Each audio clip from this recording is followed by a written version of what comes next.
have a real conversation? Everything is not glamorous every day. Everything is not successful. Everything does not go the way you want it to go all the time. That is just life.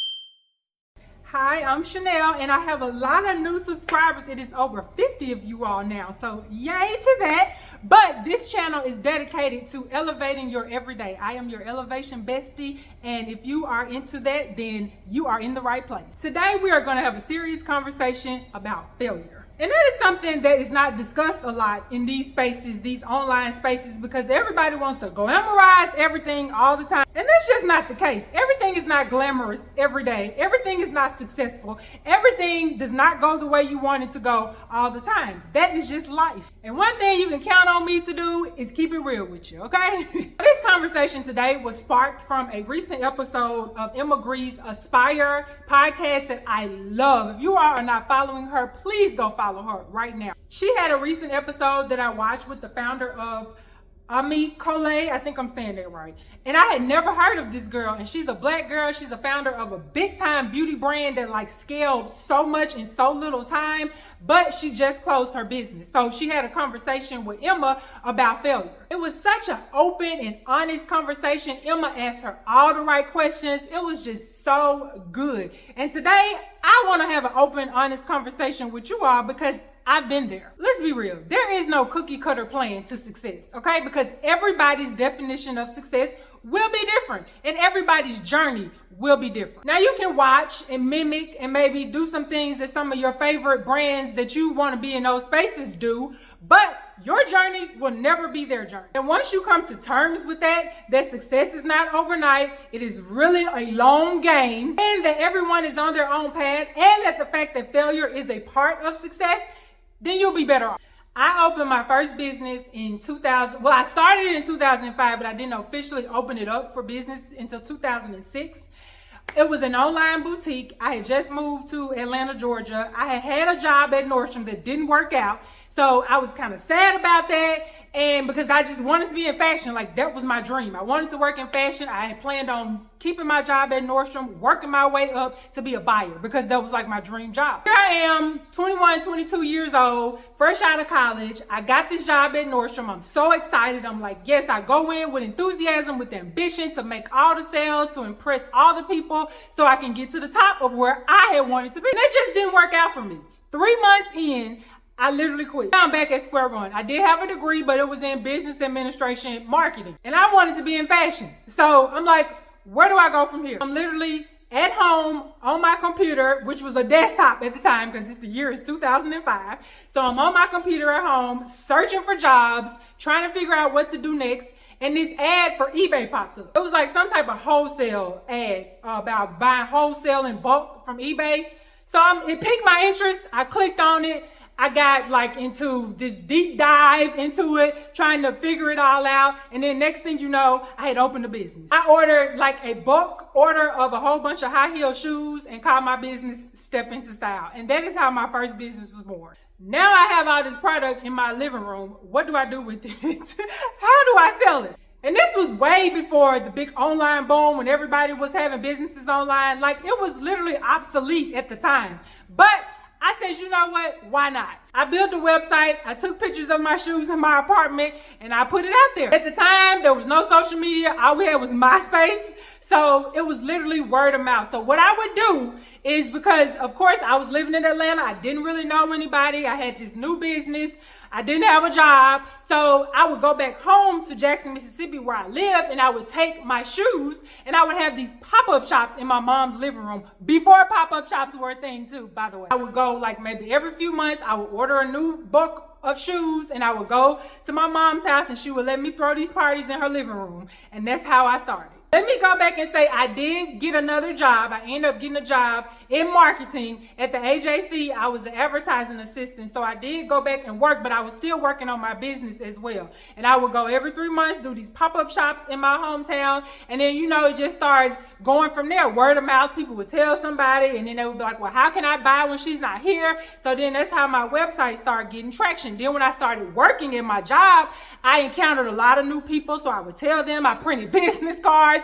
I would give people business cards everywhere I went. So that is really how I got my start. I was literally pounding the pavement, okay? I eventually got a license and everything I needed to go shop at America's Mart, which is the big wholesale market that we have in downtown Atlanta. And that was like a dream come true. When I went to that place for the first time, I was in heaven. Like, this is what I wanted to do. I wanted to literally buy for other stores, but God had another plan. I was there buying for my own store. Let's fast forward to 2014, the reason why we're here. By 2014, I had became a wife, I had became a mom, and I had 2 toddlers. One that was 3, one that was 2. They were 11 months apart. And I had the audacity to want to go and open up a boutique. I did just that. I thought that was the natural progression of my online business, was to open a storefront. I put all the money I had, plus I got some small loans from my parents to open up this boutique. So now I'm like, yes, I'm going to have it all. I'm going to be the wife. I'm going to be the mom. I'm going to be the boss. But it didn't work out that way. I was so excited. I was on top of the world because, like I said, I had everything I wanted. I had the husband. I had the kids.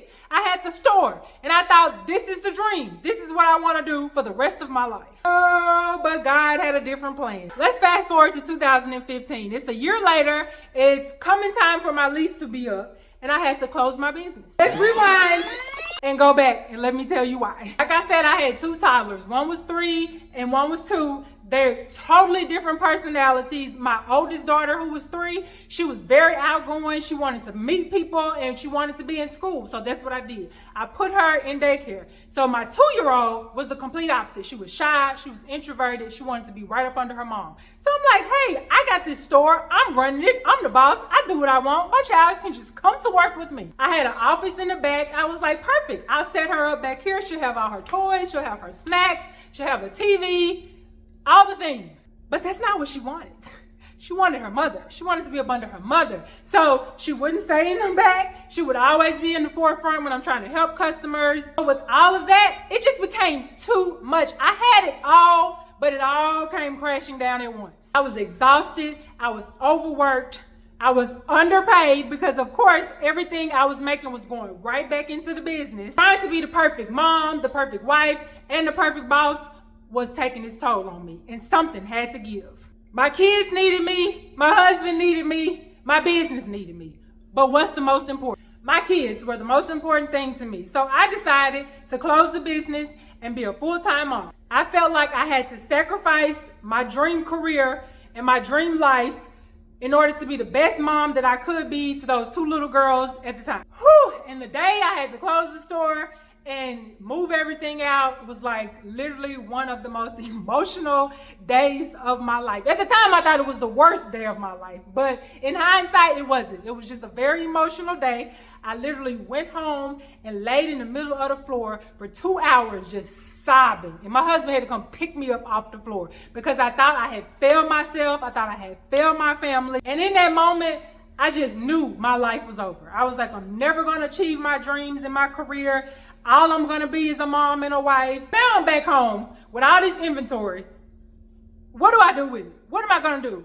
Where do I go from here? Once I picked myself up off the floor and wiped my tears, I had to figure it out. I had to keep going. Fashion is my passion. It is something that is rooted deep inside of me, and it is something I would absolutely do for free. It drives me. So I had to figure out how to still be in that space, but also be a mom and at home and present with my kids. And as moms, whether you work a 9 to 5, whether you are your own boss, or whatever it is that you're doing, the guilt is always going to be there that you're not doing enough for your kids, you're not doing enough for your family. Eventually, what got me in the end of having to close my business, I had a lot of guilt. I'm like, if I continue doing this, I'm not going to be there for my children like I really want to be. In hindsight, it was the best decision that I made at that time.